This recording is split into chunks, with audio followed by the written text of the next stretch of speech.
होता था और बाद में यूज़ होने के बाद ये पत्ते फिर से हमारी ज़मीन में ही मिल जाते थे। इसे बनाने के लिए सबसे पहले साल के पत्तों को इकट्ठा किया जाता है।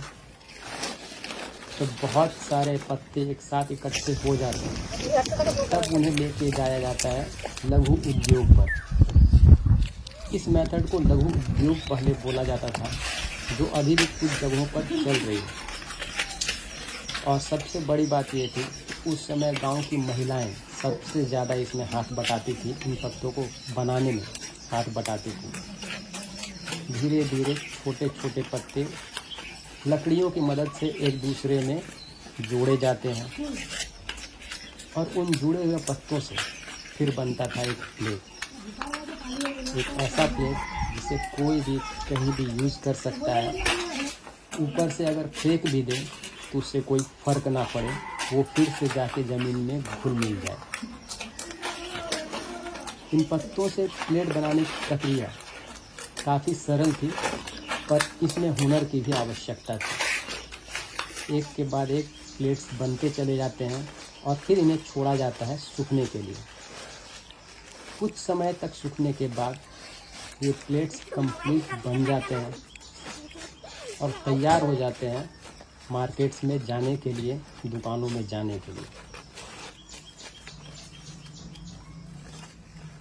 और इस सारे प्रोसेस में सबसे ज़्यादा महिलाएं ही इन्वॉल्व होती थी, महिलाएं ही काम करती थी।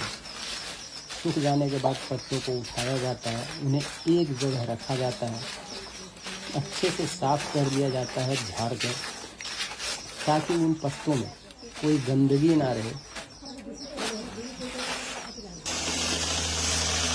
सूखने के बाद ये जाते हैं सिलाई मशीन पर। इन पत्तों को फिर एक तरह से सिल दिया जाता है ताकि वो एक दूसरे से अलग ना हो सके, किसी को तकलीफ ना हो इन पत्तों का इस्तेमाल करते हुए। और इस तरह से बनता है पत्तल, यानी कि साल के पत्तों के प्लेट, जो पहले बहुत यूज हुआ करते थे। इन प्लेट्स के बन जाने के बाद इन्हें आकार दी जाती है हाइड्रोलिक मशीन पर प्लेट्स के रूप में। और ये प्लेट्स देखने में बहुत ही खूबसूरत लगते हैं और जब ये कंप्लीट हो जाते हैं तब इन्हें कट कर लिया जाता है किनारे से।